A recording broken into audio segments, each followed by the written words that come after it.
Hmm.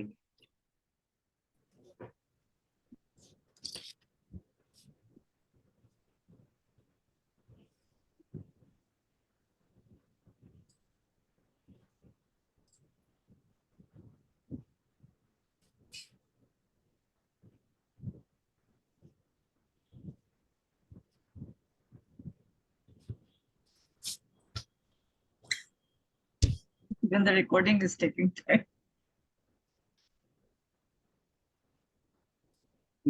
Should I start? No, it.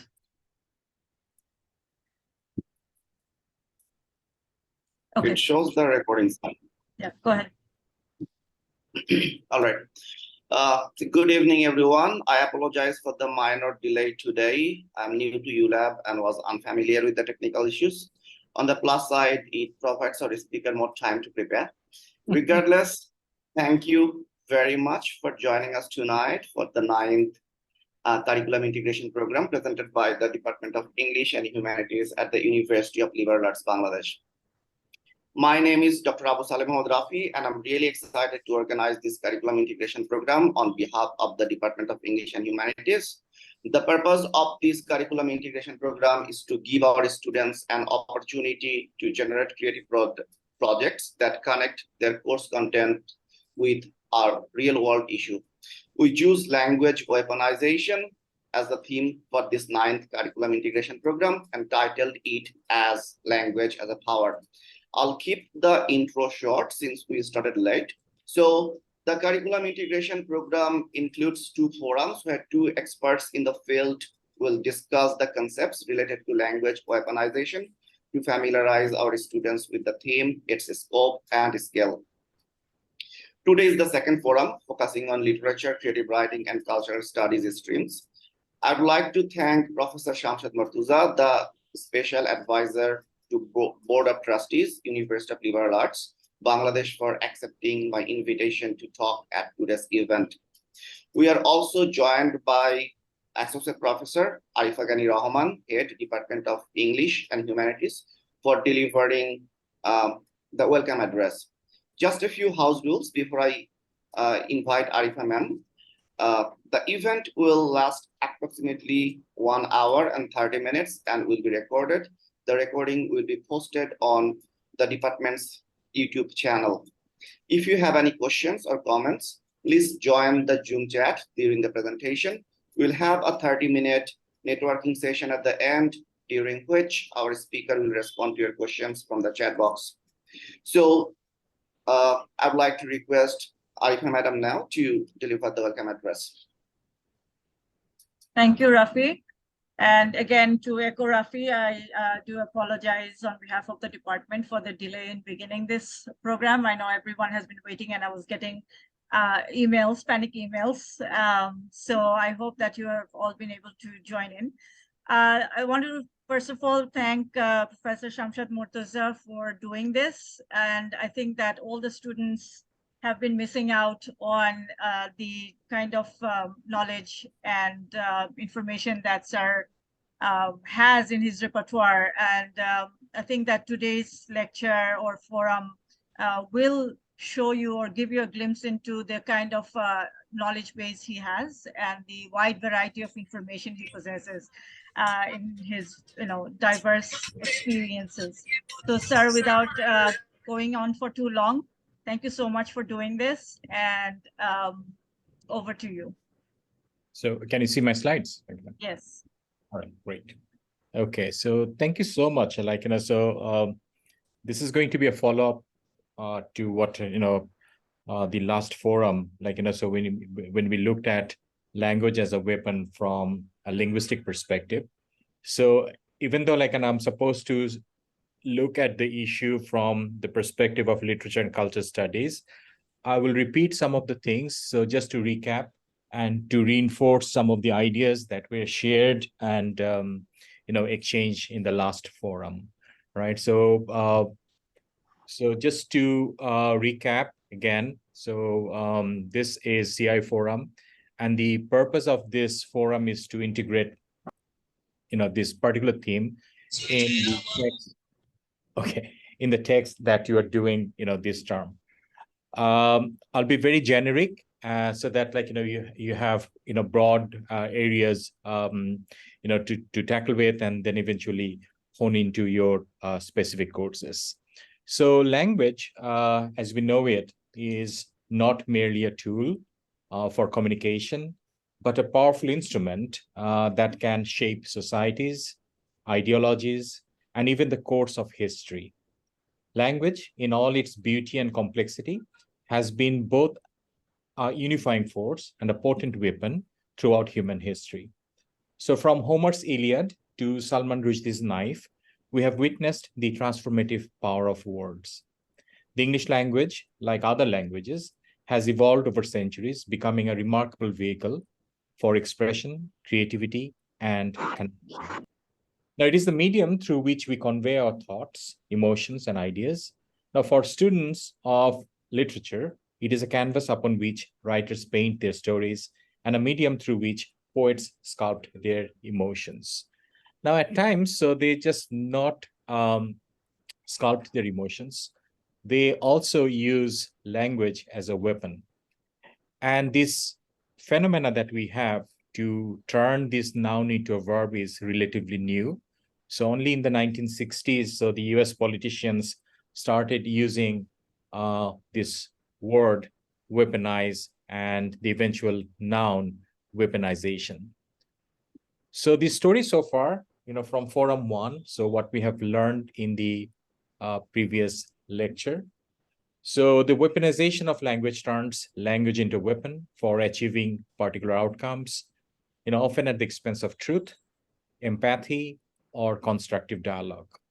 So this type of manipulation, can take place at, personal, societal, or political levels. So our speaker mentioned his personal anecdote, so growing up, in different cultures, so coming from a humble origin in Cuba, so moving into the military corps and eventually settling in the academia. So it involves the distortion of facts, creation of emotional impact, and the promotion of divisive or harmful ideologies through the deliberate and strategic use of words, phrases, communication to harm, manipulate, or control others. I'm sure this, you're all millennials and you use terms like gaslighting, so you're not new to this concept of manipulation of emotion through language. Now, the types that we are interested in literature, mostly involve political manipulation, hate speeches, or the use of language as a tool to achieve specific goals, such as discrediting a group, intimidating a group, or silencing individuals or groups. So this is what we call propaganda and all that. So I do not have any Mentis survey or word cloud. I'll start with 3 stories, going back to mythical time. And I'll begin with Ovid, Metamorphosis.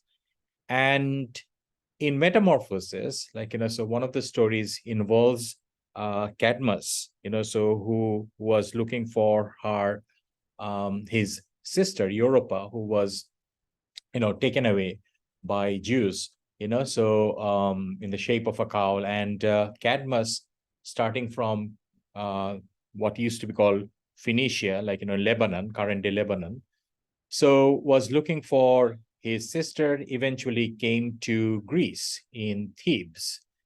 And his friends, so they went into a jungle to get some fresh water, but there was a dragon waiting at the mouth of that water spring. And the dragon started killing all his friends, and Cadmus went in, used his spear to kill the dragon. And soon afterward, Minerva, the goddess Athena, so she came out, and so she told Cadmus, so to sow the dragon's teeth in mellowed soil from which might spring another race of men. And he obeyed. And as he plowed the land, took care to scatter in the furrowed soil the dragon's teeth, a seed to raise up man. So soon after these dragon's teeth were sown, so an army of, Sparti, so army, so strong army came out of the soil, and Minerva gave Cadmus a stone tablet, which he threw at this army, and these soldiers, so they thought that they were under attack, so they started killing one another, and only 5 were left. And with these 5 soldiers, so Thebes was established. Now, why am I telling you this story, and in the context of weaponization of language? So look at the metaphor of dragon's teeth, so which can be a metaphor for language. And when you go to a new country, if you're a colonizer, you give language, just like Prospero gave language to Caliban. So just like, so when the British came in, so established the missionary schools. And with those missionary schools, we have, so these new civil servants, who helped the British Empire, to have a stronghold in the subcontinent or in the different parts of the colonies. So you can see that, like, this idea that language can be a weapon, is available even in mythical times. So it's not anything new, even though the word has come into currency very recently. Let me tell you another story, all right? So this time, let's listen to the story of Odysseus, all right? So this famous Western hero who went to this island of Cyclops. Apparently the Cyclops were giants, one-eyed Cyclops, monsters, and they were cannibalist, so they would eat human flesh and all that. So Odysseus and his friends, so they gave, Polyphemus, one of the Cyclops, wine to drink. And when this giant was drinking wine, so he dozed off, and Odysseus and his men used this lance or spear to blind whatever the single that eye that he was left with. But very interestingly, when Odysseus introduced himself to the Cyclops, so they were asking, like, what's your name? He introduced himself as nobody, right? So when Cyclops was like, Polyphemus was crying out in pain, so his friends were asking, like, what's going on? Why are you shouting? And he said, nobody is killing me, right? And, sure enough, his friends did not take him seriously. And as a result, like, so Odysseus and his friends could escape the island, So again, you see manipulation of language, so you can call it a white lie. I'm sure you have heard the story in different formats. You have heard the story in Gopal Bhar, Machi Mishti Kheye Geche, so this is again, the same kind of story in which, so somebody pretends to be nobody in order to outwit, outsmart the other. So again, we have the idea of language being used or abused. Language is not only an abstract weapon, it is a tangible weapon with which you can actually kill the other. Let's move to a relatively recent myth, which is the Bible, all right? Now, in Hebrew, so verse 4, you have this idea that, so word of God is living and active and sharper than any two-edged sword. So the idea that language is weapon, is very much there in Judeo-Christian tradition, right? So Allah said, kun, everything happened, let there be light, and there was light. So this idea that word can be activated, word can be enacted, so this is the very essence of God. So in St. John's Bible, it says, in the beginning there was word, and word was with God. So word is so powerful that in the beginning, word, was at the repertory of God.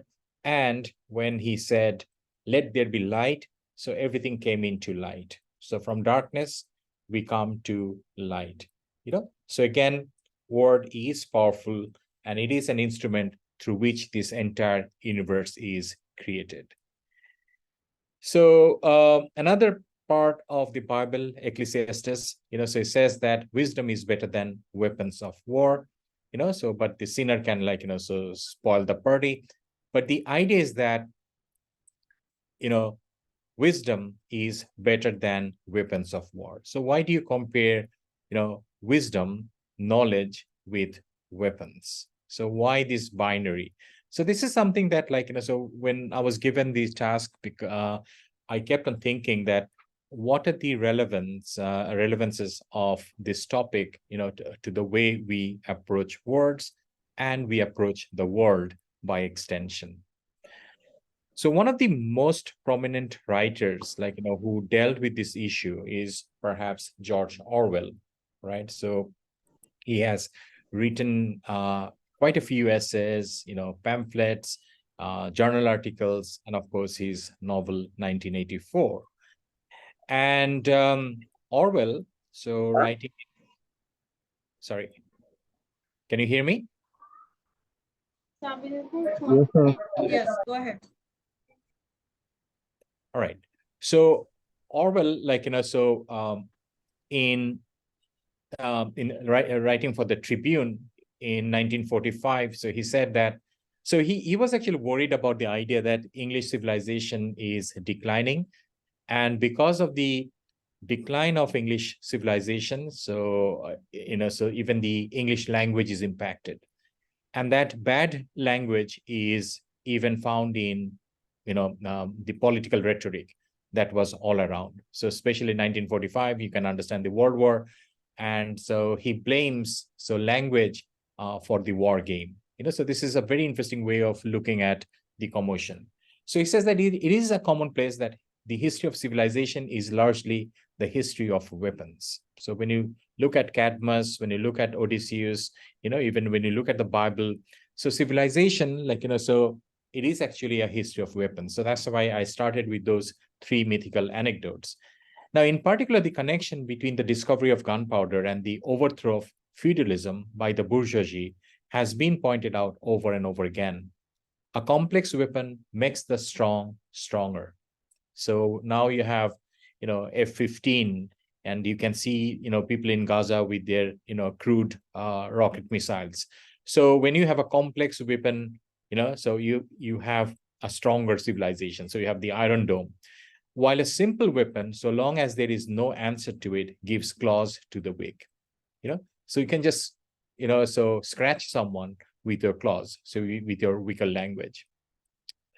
Now, he wrote another essay, Orwell, so which is called Politics and the English Language. So this is a must read. So I highly encourage our students to read this essay, in which he says that political language, and with variations, this is true of all political parties from conservatives to anarchists, is designed to make lies sound truthful, right? So one of the purposes of political rhetoric is to make lies sound truthful, murder respectable, and to give an appearance of solidity to pure wind, right? So something that is high sounding, rhetorical, there is nothing in it, full of gas, but it looks solid. So you can have lies pretending to be truth, murder can be respectable, and I'm sure if you just look around, you'll find enough examples of that. Now, Orwell, he is also responsible for quite a few terms that we find in his novel 1984. And one of his, key ideas, I have used the line from Pink Floyd, so we don't need no education, we don't need no thought control. Now, the idea of thought control actually comes from Orwell. And Orwell, so the essay that we just talked about, Politics of English Language, he says that if people cannot write well, they cannot think well. And if they cannot think well, others will do their thinking for them. So nature does not like vacuum. So if you're not thinking for yourself, somebody else will come in and occupy your thought process, right? So he gives a very practical example. So, think of someone who is very foolish, but why is this man foolish? So he's so foolish that, he is disheartened. So he drinks, and everybody thinks that, he's a drunk fool. So Orwell contextualizes this idea by saying a man may take to drink because he feels himself to be a failure, and then fail all the more completely because he drinks. So we all know this, right? So you do bad in your exams, and then you think that, I'm a failure. So you're depressed. And the moment you're depressed, you start, losing your grades even further. So your GPAs start suffering. So it is rather the same thing that is happening to the English language. So he says that English language is failing. It becomes ugly and inaccurate because our thoughts are foolish. So he's saying that, I said earlier that English civilization is declining. So because we are now possessed by foolish thoughts. So these, slovenliness of our language makes it easier for us to have foolish thoughts. So the point is, so what is, it that we are supposed to do, as a student of culture, as a student of literature? So he's saying that we need to remember that the point is that the process is reversible. Yes, you have foolish thoughts, but you can turn that foolish thoughts into something intelligible, all right, something intelligent. So what Orwell did, so he created his own language, so the language of the totalitarian state, language of the authoritarian regime, which contains inherent contradictions. And he calls this newspeak. So set in sometime in April 1984, so there's this guy called Winston, so dealing with this big brother, who is always watching him.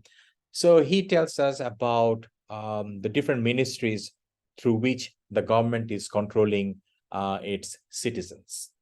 So there are, 4 ministries, okay? And these ministries, so they're actually underground, so but you can see just the tower, on the surface. And the ministries are called the Ministry of Truth. But look what the Ministry of Truth does.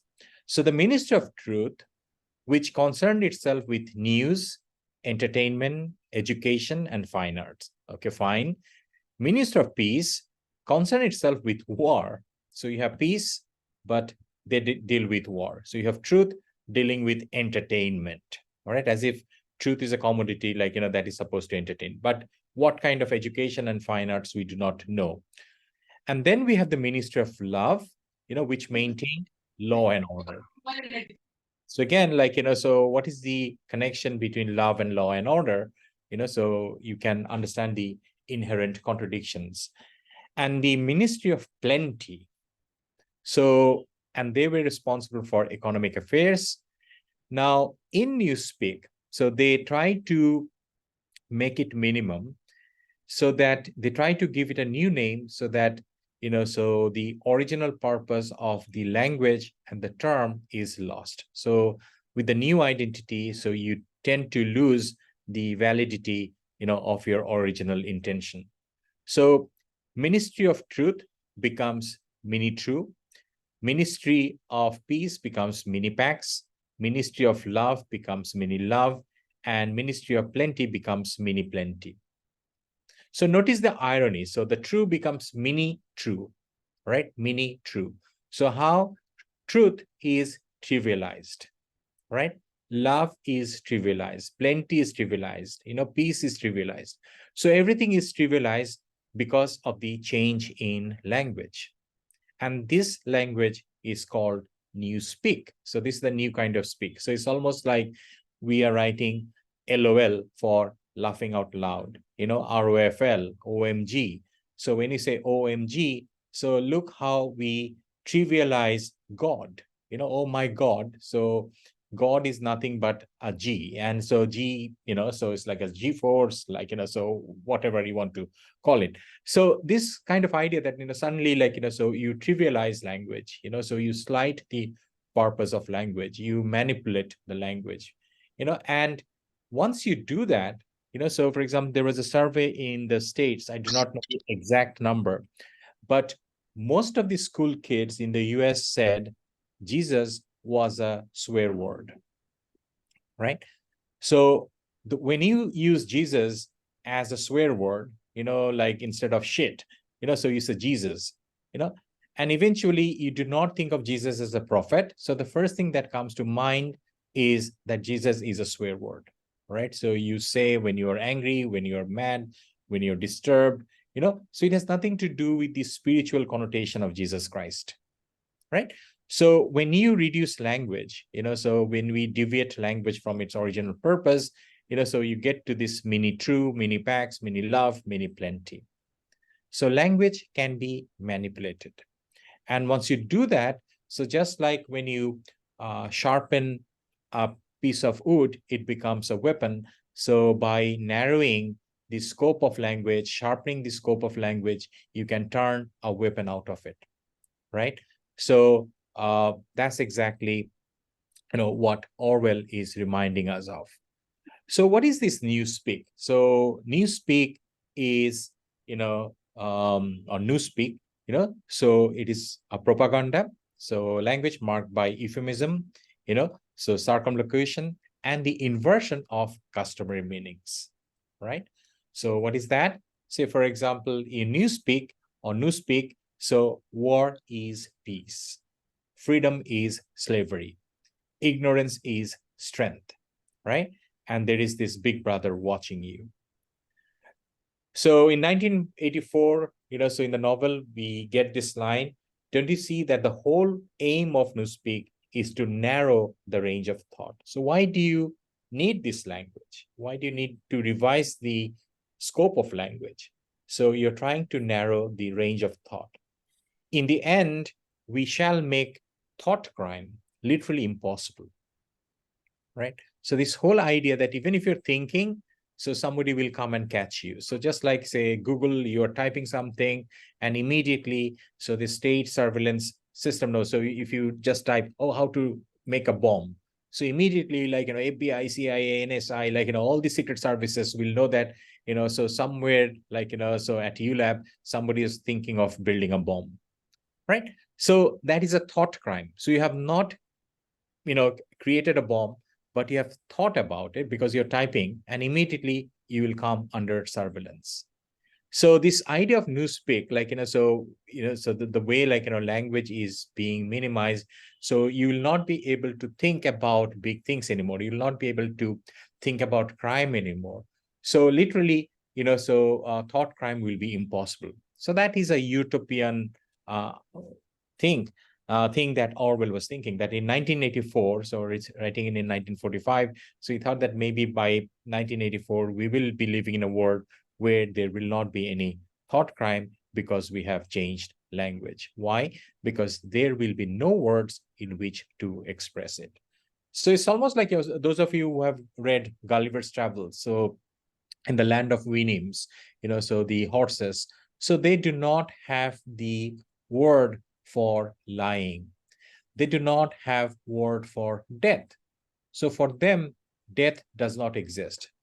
For them, to lie, is impossible because it does not exist in their vocabulary. So that is the kind of reality that, Orwell is referring to. So let's move from this kind of utopia to our dystopia that we are seeing right now. Let's refer to Gaza.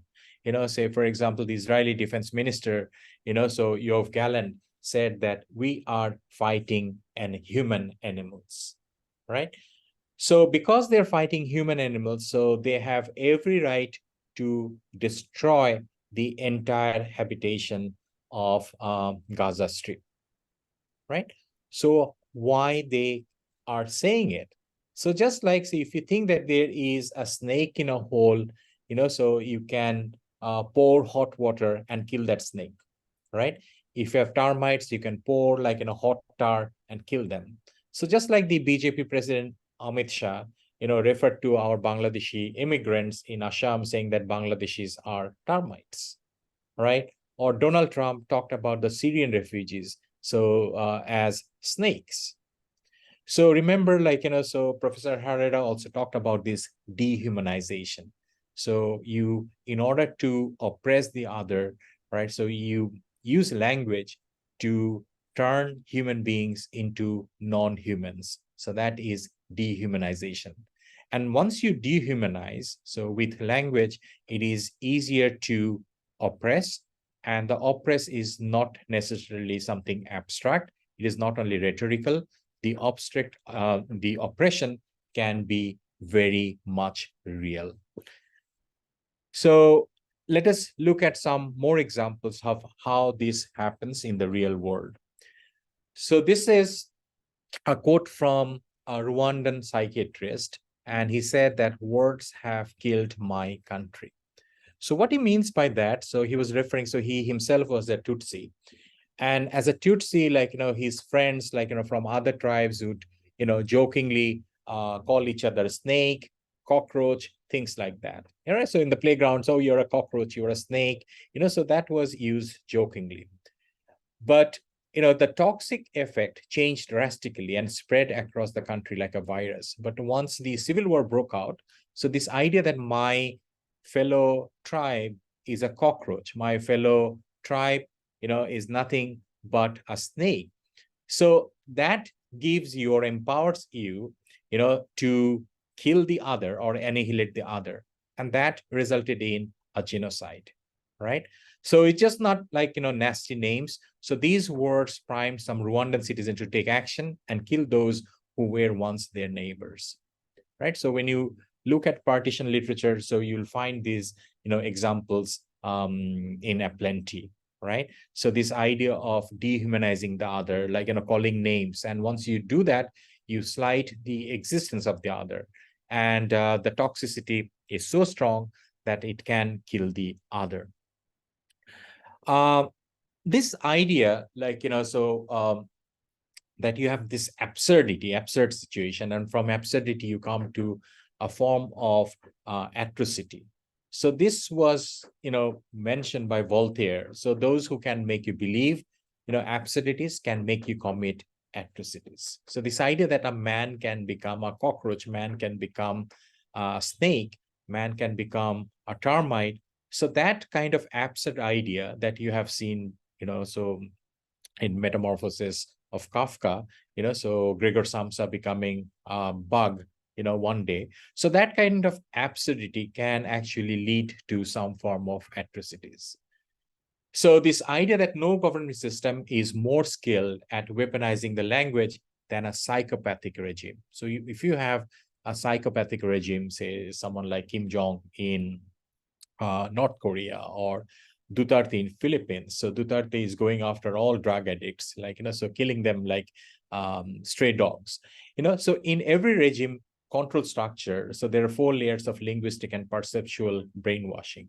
So the first layer is domestic layer, where the isolated population is subjected to a barrage of words, phrases, slogans, rituals, chants, and the regime wants each sentence to evoke a set of specific emotions and images in the population, right? So one example would be from Lord of the Flies, kill the beast, so you chant, and I think I have a slide on it.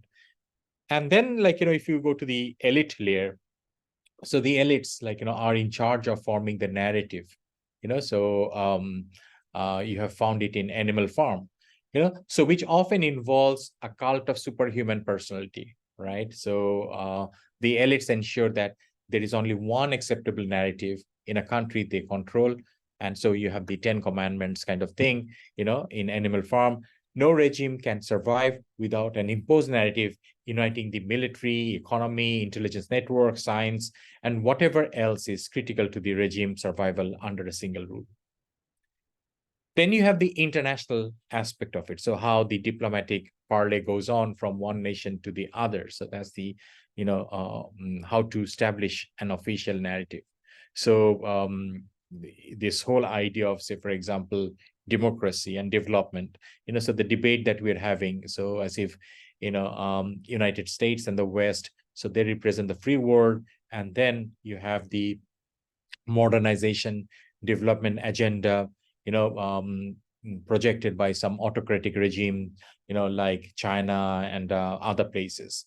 So you're dividing the world. So we are no longer living in a world with, the Cold War with Soviet Union and the US. Now we have the free world, which champions democracy and human rights and other issues. On the other hand, so there are these groups. So they're saying that, having shelter, having food, having good roads, that is basic human rights. Those are basic human rights. And we need to have roads, food, housing, as our human rights. So I have right to have a house. I have right to have a good road. So you have that kind of international layer, so you manipulate this dogma, in order to justify your purposes. And of course, the fourth layer is this offensive layer, so which is an unfortunate individual is chosen by the regime to charm the world by sitting on a moral high ground, right? So Donald Trump would be a very good example, I suppose. So just to recap, in simple terms, what we have just discussed, so weaponized language is manipulative language that threatens to categorize the victim in terms the victim wants to avoid, right? So weaponization is ultimately linked to victimization. Say, for example, so your boyfriend or your girlfriend tells you, if you really truly love me, you do this, right? So this idea that, it's kind of a subtle threat, so in order to comply, you have to, maintain certain standard.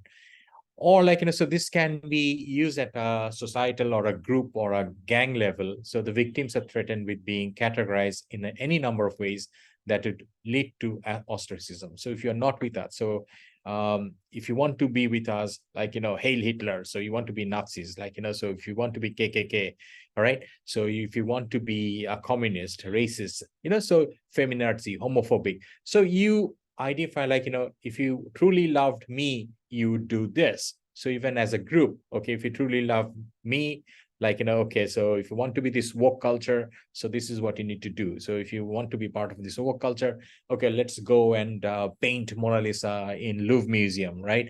Because we want to make a statement against climate strategy, right? So that kind of societal grouping, there is a peer pressure, and that is also done through language. So as above, the goal is to crush the identity and reasoning power, so, and this peer pressure, it crushes individual reasoning power, and it is in service to a group shared ethic rather than in service merely to the individual goals, of the speaker, right? Now, in linguistics, so this phenomena is known as linguicism, right? We can define it as ideologies, structures, and practices which are used to legitimate, effectuate, and reproduce an unequal division of power and resources, between groups which are defined on the basis of language, right? So there are different terms, and even Professor Herrera mentioned it, so if you have a posh accent, so you come from the urban areas, you come from English medium background, as opposed to coming from the rural background. So you have that discrimination in terms of your accent, right? So accentism. Okay, so you have accent-based discrimination. So there are, of course, language oppression, so including forced language loss. So when you force a particular indigenous community, not to use their particular language, right? So this is very common, if you go to Canada, if you go to the United States, so maybe so they will discourage you from using your mother tongue, in a schoolroom setting, and eventually you lose your mother tongue. So linguicide is the extermination of languages. And finally, we come to this ratio-linguistic profiling, right? So because of your language use, so you come to this ratio-linguistic profiling. Let us go back to Palestine. Let's go back to Israel. And so it's very interestingly, Rebecca Gould, so it's a very recent book. I just had a glance at it. And she is a Jewish herself, and she got a tenure at University of Bristol, where she wrote this book called Erasing Palestine, right? So this idea of erasing Palestine, like, so you can look at the map and how the map is shrinking. But more importantly, like, so she says that this erasure is done through the use of language, right? So this is a quote from the book. So I have not read the book. I have just read a book review. And so these quotes are from that book review that I've got. So the physical erasure of Palestine coincide with its erasure through language. Once Palestinian identity has been successfully suppressed, it becomes that much easier to erase Palestinian claims on Israeli-occupied land. Right? So how is this done? Say, for example, the renaming of Palestinian places and Palestinians as Arabs. So you start calling them Palestinians are Arabs. And what happens when you call them like any other Arab group? So you can say that, oh, you can go to Lebanon, you can go to Jordan, all right? So those are your ancestral homelands. And many of your friends, colleagues, relatives, so they have already migrated to that land. So from Jordan River to the sea, so that's the Israeli plan, of expansion for their country. So you erase the land by erasing their name, by erasing their language. Okay. So Palestinian voices and perspectives are neatly elided by rhetorical erasures. So one is renaming. And you see that, this is why you have all this renaming going on in India, right? Because they're trying to, erase the Mughal presence. So, and then the fragmentation of space, such as apartheid wall, right? So just like again in India, like, so this fight, so you claim a mosque to be an ancient site of a temple, right? So you fragment that space.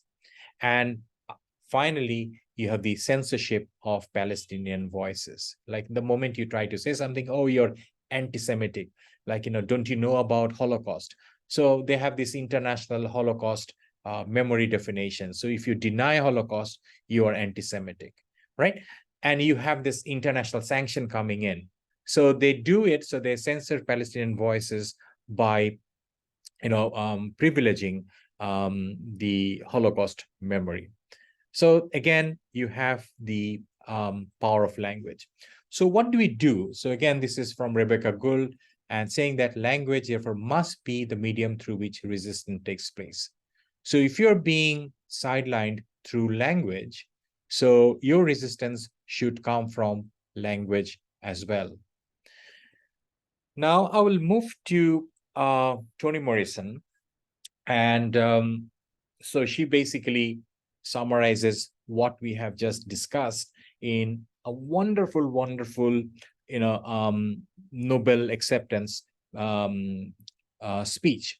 So I highly recommend that you go to Nobel Prizes website and listen to the audio version of this speech. I was planning to,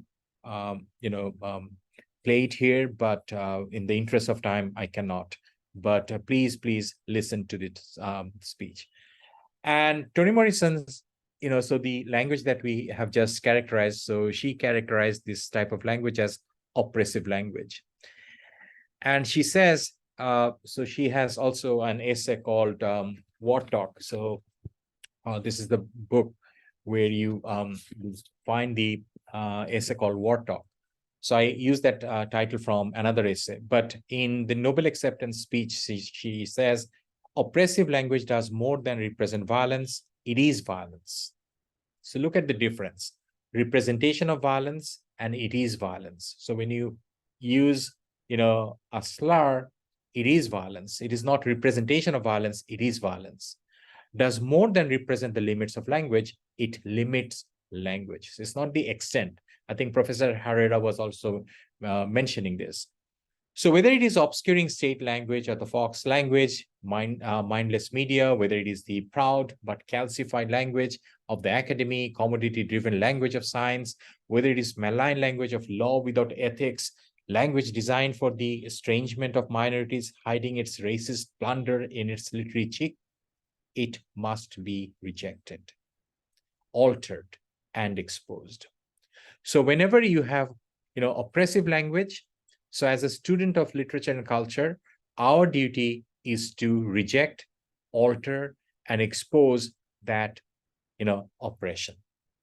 It is a language that drinks blood, laps vulnerabilities, tucks its fascist boots under, crinolines of respectability and patriotism as it moves relentlessly toward the bottom line and the bottomed out mind. Sexist language, racist language, theistic language, all are typical of the policing languages of mastery and do not permit new knowledge or encourage the mutual exchange of ideas. So if you do not resist oppressive language, right, so the language policing will go on and no new knowledge will be produced. Precisely what Orwell was saying, that why English culture is declining, because there is no way of thinking anew. You cannot think new things. You're simply repeating old rhetorics. You're simply using old cliche metaphors and all that. So you need to come out of that old language and come up with this new speak. But, so there are consequences of new speak as well. Now, Toni Morrison, the speech that I mentioned, so she begins her Nobel acceptance speech with a very interesting story in which she talks about a blind woman, which eventually becomes her alter ego. So she's a clairvoyant, so she's a fortune teller. So there are 3 or 4 young boys who came to her, trying to prove her fake, right? So these boys came to this woman and saying that, "Old woman, I hold in my hand a bird, tell me whether it is living or dead," right? So the wise woman knew that if the bird was alive, so if she said that it is alive, so the boys would simply crush it to death and kill the bird and say that, "Look, you're wrong." And if it is, dead, and if she's alive, so the other thing will happen. So in both ways, so she will be proved wrong. So they keep on, poking or pestering her. So she does not answer. And the question is repeated, "Is the bird I'm holding living or dead?" Still, she doesn't answer. She's blind and cannot see her visitors, let alone what is in their hands. She does not know their color, gender, or homeland. She only knows their motive. So who is holding this bird? So the old woman's silence is so long, the young people have trouble holding their laughter. Finally, she speaks, and her voice is soft but stern. "I don't know," she says. "I don't know whether the bird you're holding is dead or alive. But what I do know is that it is in your hands. It is in your hands." And she goes on to explain the bird as a metaphor for language. So it is up to us to make sure the bird is alive or to kill that bird. So kill language or keep language alive, right? So that's what Toni Morrison says. Okay, so in her Nobel acceptance speech. So I think it's getting a bit too heavy. So let me lighten up a bit. So again, one of my favorite books, Eats, Shoots, and Lives. And this book begins with a joke in which a panda gets into a bar, orders a sandwich, all right? So finishes the sandwich and then pulls out his gun and shoots the waiter. And everybody says, "You're a panda, you're supposed to be peaceful. Why are you killing this waiter?" And he says that he read somewhere that panda eats, shoots, and leaves, right? So the idea is that punctuation is important. So if you just say panda eats shoots and leaves, panda eats bamboo shoots. So panda eats shoots and leaves. So again, language can be weaponized, right? So through minute changes. And once you do that, the innocence of language can be lost. So we all know this word, ill, poor, socialist, egoist, but when you use the word socialist as, the bum, so, and immediately you have that, slighting of that language, illegals, establishment, refugee, Bihari, for example, so for example, ill. So language, in the last session also somebody asked that about the neutrality of language. So even supposedly neutral words have the potential to reinforce harmful stereotypes. So, a word, in itself can be very innocent, very neutral, but the way you use it can make it harmful for others.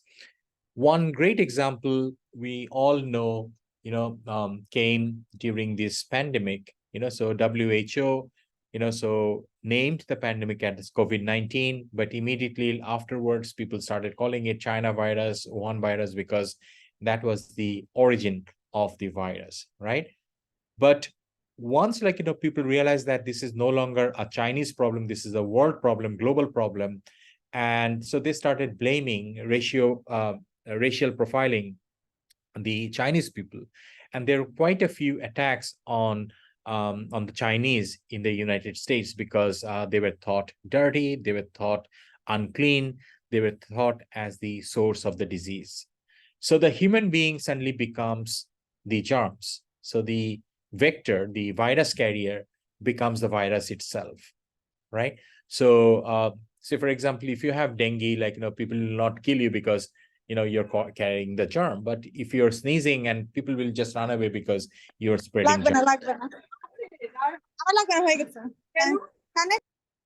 So we have this coronavirus related racism, so as I was saying earlier, and we have this tendency. So this image that I have used is from World War Z, that Brad Pitt movie in which zombies, they're infected. And this is actually a metaphor for pandemic, right? And trying to cross the wall. And so this idea of, remember I said illegal, so earlier, so these are the illegals, right? So trying to cross the border. So you treat foreigners as illegals, right? So the illegal immigrants who are trying to come to your country, and they're zombies, so all these, say, Bangladeshis, so riding on a boat, crossing Mediterranean in order to go to Europe.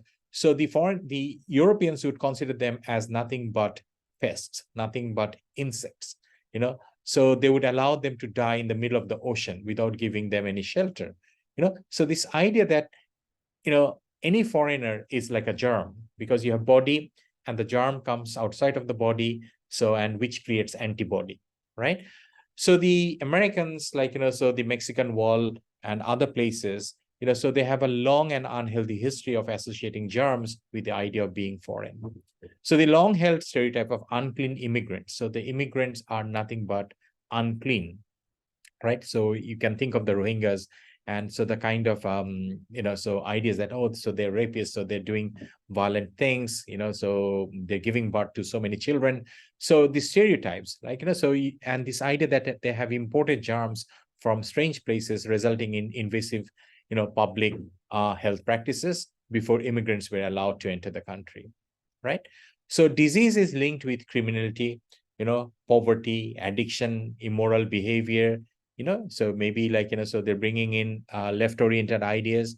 So the same germ, don't particularly care for borders. But, so it so happens that, so an American coming to Thailand contracting this virus, so they will treat him differently than, so a Thai person going to America with the same disease. So it's not fun to be ill in English language, all right? So illness is a metaphor, all right? So ill is not etymologically related to evil, but so I was reading this article by Lawrence Besserman. So, and she argued that ill attracted more negative metaphorical connotations of moral depravity, right? So for example, when you say ill, so it's more than sick, so it's like kind of a perversion. So that's why you have terms like ill-advised, ill-bred, ill-tempered, ill-will, right? And so on. All right, so I wish I could play the next TED Talk. So please, watch this TED Talk by Baratunde Rashid Thurston, right? So he looked at different headlines in the US newspapers, like, where there were racial incidents. Say, for example, a white woman calls police on 8-year-old black girl selling water. So a white woman saw a small child, like 8-year-old, selling water and called 911. So this is very common, like, so you find many reels on similar situation, like, so a white woman would attack a passenger, like, an Middle Eastern passenger on a plane, shouting and yelling. So, and what Baratunde Thurston does, that, like, looks at the diagram of this language structure, and created a diagram out of it, so the discourse analysis that, Professor Herrera was talking about. And it is always subject and there is an action, but the action is targeted to someone, and then there is an activity for which, like, that person is being targeted. So Baratunde talks about, like, how we can change the structure so that we can change the system in which racism exists, right? So I highly recommend, so this TED Talk, and I will share the link with you. So what we have here is, a type of linguistic cruelty, right? Say, here is one, raw example, so in Sierra Leone, in which a mother was told, like, during, like, one of the genocide, so civil war, like, so she was asked to carry a bag, and once so the bag was dripping blood, and once she reached the destination, she was asked to open the bag, and so the bag contained her own children's heads, right? So this idea, this story, like, so I was reading this article for this presentation, and I was shocked by this idea that, how language is sometimes inflicted intentionally, right? So sometimes we hurt people without knowing. So there are two types of weaponization. One is, like, knowing, and the other is unknowing, intended and unintended. But this kind of suffering that you can inflict on the other knowingly, is the linguistic cruelty that, Stanley Dubinsky talks about, right? So, and this can be an attack on a group or an individual, and identity depends on such a psychological component. So the idea is that how language can impact the psychology of the other, right? And the psychological experience of those victims who were the target of cruel policies. So this victimization, so the victimhood is another aspect of weaponization of language.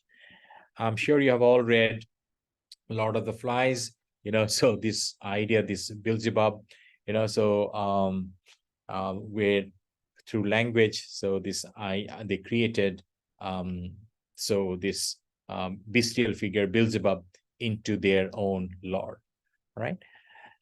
Now, I just gave you an extreme example, but it's not always, so this cruelty is not always as crude. So sometimes, so this cruelty is very subtle, right? Say, for example, Joe Biden in one of his campaigns looked at this African-American kid and saying that poor kids are just as bright and just as talented as white kids. So this idea that, oh, like, if only we had given this opportunity, so this black boy would have been same as white boy. So the racism is very subtle, that they are not equal, all right? So there is power asymmetry, So same thing goes with Barack Obama. So he was campaigning against McCain, Senator McCain from Arizona. And he said that, like, so in order to call his opponent racist, so he said that, so he's opposing me because I don't look like all those other presidents on the white dollar bills, on the dollar bills. So Obama is saying that, look, why he's opposing me? He's opposing me because I'm black. So using the race card, very subtly, so I don't look like all those other presidents on the dollar bills. So I am black. So all the other presidents were white. And that is why McCain doesn't like me. So this is something that we also know, like, something called like, gaslighting. So I'll just, use 3 or 4 minutes coming to an end. So this gaslighting, so is a manipulative tactic, which a person uses to gain more power over an individual. So it is a type of emotional abuse, which takes lying to a different level. All right. So gaslight, just like in previous days, they would have gaslight lamp. And so they would lower the lamp, and he's saying that, oh, I'm not seeing the light properly, but the other person will say, oh, the light is perfect, the light is constant. So they will be telling you lie in order to make you feel bad, that you're the one who is not seeing the light properly. So that is known as gaslighting. So it is an emotional abuse. So if you have read The Bluest Eye, so you have this idea that soap had charged that fake prophet. So he gives this idea that giving meat to this dog, like would give this girl Piccola the idea that whether she has blue eyes or not, right? So she manipulates Piccola, like when she comes to him in search of bluest eyes. So gaslighting is one example of weaponization. For those of you who have read Milton's Paradise Lost, so in book 2, so when Satan and his followers are banished from heaven, right? So they gather in a hall room called Pandemonium, right? So, and from where we have the term Pandemonium. And so all these, Beelzebub, Lord of the Flies, Moloch, so all these, Satan, so they come up with arguments, like, they try to persuade what they should do, whether they should go against God, fight against God, make pact with God, or take revenge on these new species, humans who have come into being. So in Milton, we find, so different types of weaponizations. For example, we find examples of flattery, manipulation, like, so when Satan thinks that, he has done too much, so he tries to praise God for a while. There is this idea of rebellion and the rhetoric of tyranny, so for example, better to reign in hell and serve in heaven, the hell within him, for within him hell. So telling that God is actually hell. So hell, God contains hell. So this rhetoric of tyranny. Then the moral inversion. So we have seen that war is peace kind of thing. So evil, be thou my good. So all this oxymoron, paradox, and so this idea that, so they are sent to exile and saying that here at least we shall be free. So in their captivity, in their imprisonment, so they will be free. So I use Toni Morrison extensively. I will end with the last lines of Toni Morrison's noble speech. And she says that what work is sublime. So if you remember Professor Kaiser Hawk, so he was referring to the power of a word, so it is not necessarily negative. So we talked with all this negativity, but Toni Morrison also ends her speech by saying that word work, so which we call literature, is sublime because it is generative. So because it is possible of, so generating new ideas. It makes meaning that secures our difference, our human difference, right? So my song is going to be different from your song. My poem is going to be different from your poem. The way in which we are like no other life. And that's what distinguishes us from other species, perhaps. And the last line of the speech is, we die, that may be the meaning of life. So death is the closure of our life. So death ends our life. But what distinguishes us is that we do language. That is precisely what we do in the English department. We do language. That may be the measure of our lives. And our life is judged by the use of our language. Thank you. Wow. I really appreciate your incredibly insightful lecture, sir. I'm sure your lecture gave our students a lot to think about their projects. Since we had to start off quickly, I would like to read the speaker's bio prior to the Q&A session. Professor Shamsad Mortuza is an academic administrator, educator, Rafi, we can skip that for the interest of time. Let's skip that. So I think all they right. know. All right. So now I would like to invite questions from the audience. If you have any question, you can type it in the chat box.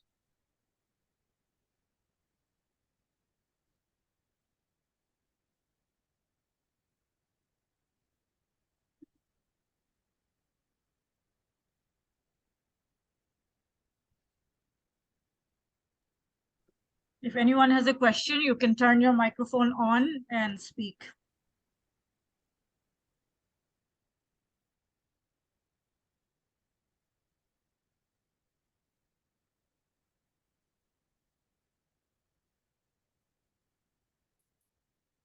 So Arif, is there a comment? There are two questions, actually. I'll go with the second one. What are some strategies that individuals and communities can employ to combat language weaponization? Okay. So first of all, you need to take control of your language. And in order to do that, you need to reverse the process of abuse.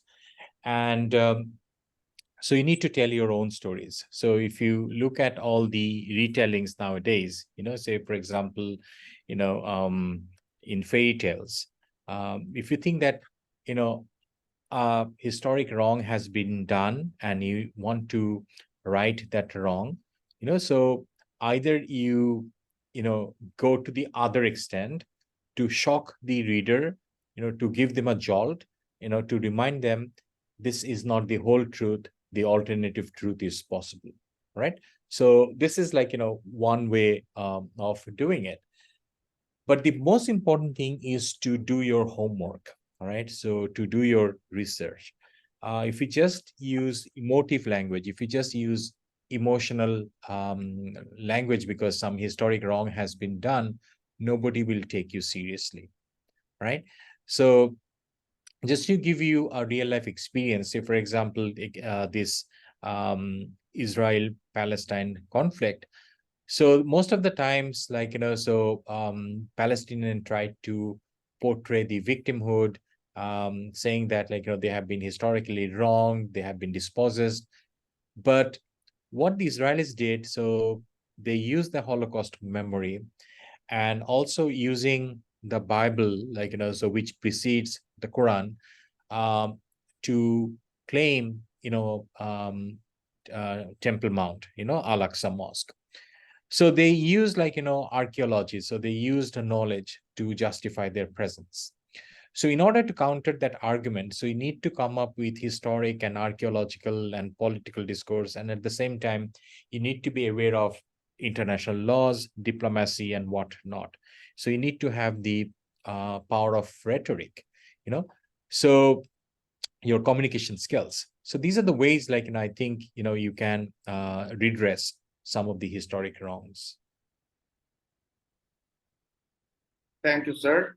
The next question is from Rupok Shah. Language being known to be arbitrary is seen to be weaponized. Can you really say that language is arbitrary, or can we predict language? I would say that, okay, so this idea of arbitrariness, right? So it depends on context, right? So you cannot, again, use a wholesale term, to talk about language use, right? So it depends on situation, it depends on circumstances. But when you are a writer, so you make a conscious decision. So whether you want to tell a story from a fictional perspective, when you want to present the story from a factual perspective, right? So you need to make that conscious decision.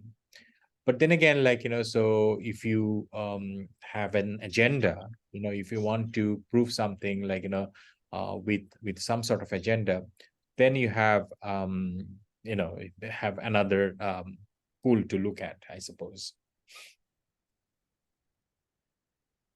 Okay. Next question is from Ria. If we weaponize the language on others, then how can we come up with the pluralization?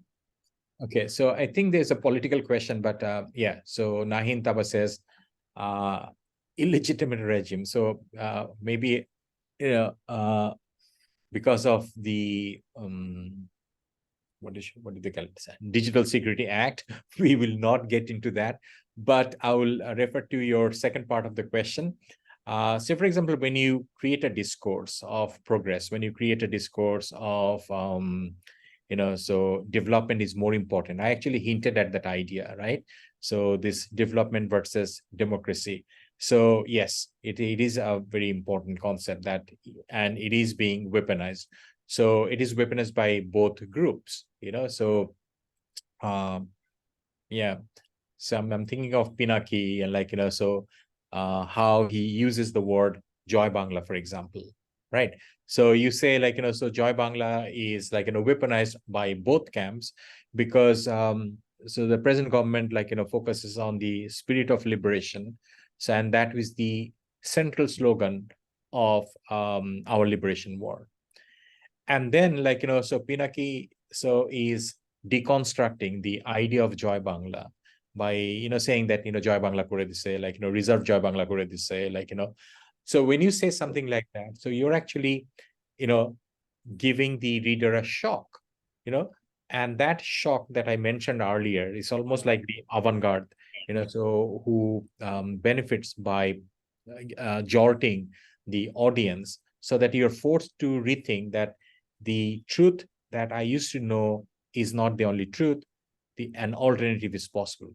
So it does not necessarily mean that the alternative truth is the real version of truth, right? So you just make the issue questionable, you create doubts, and because of that doubt, like, you're forced to think and rethink, and then come up with your own understanding. All right. So that's what we do actually in the English department, right? So we question, so everything. So that's what we say, that creative thinking, critical thinking. So that's what critical thinking is all about. So you do not accept things at its face value. Okay. Thank you, sir. Do you like to take the pluralization question? If we weaponize the language, on others, then how can we come up with pluralization?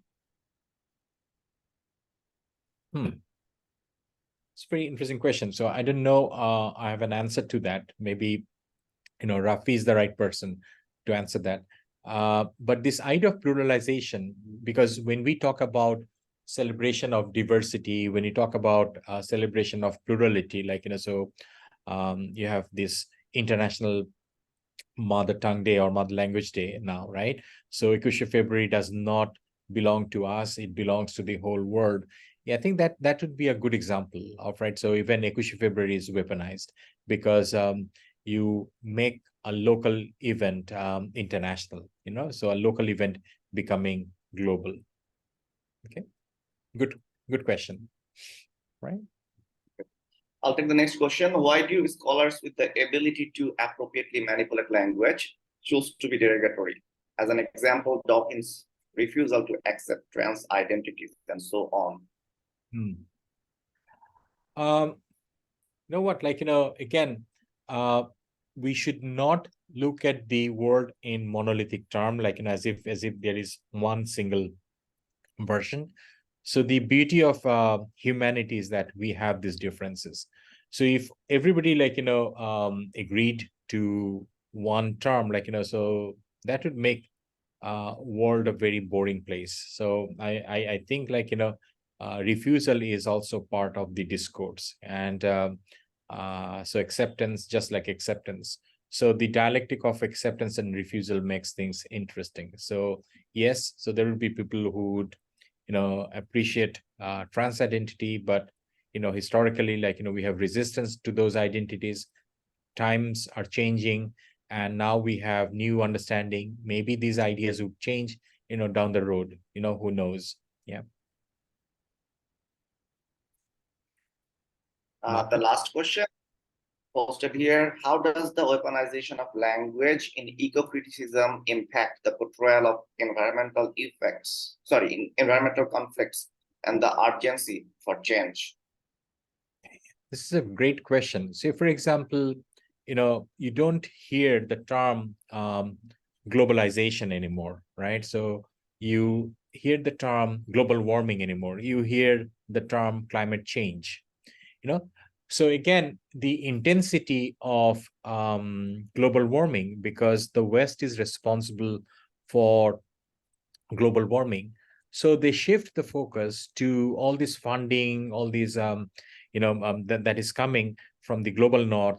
So they would look into climate change, climate strategies, so it becomes strategy, it becomes change, things like that. So in that way, you again trivialize the intensity of the problem. So yes, that is a great question. So yeah, I fully agree. All right, we don't have any more questions to take.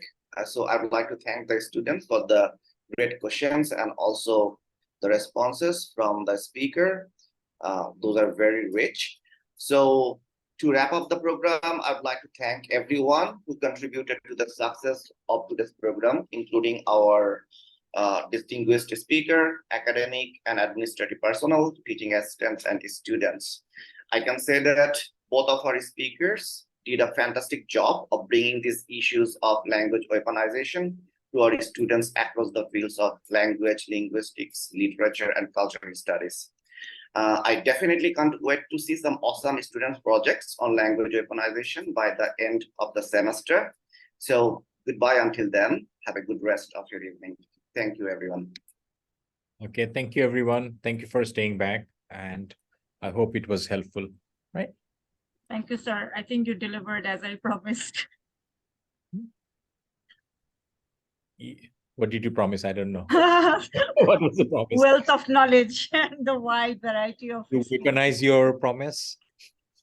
Yeah, Okay. thank you so much. I will stop the recording now. Yes.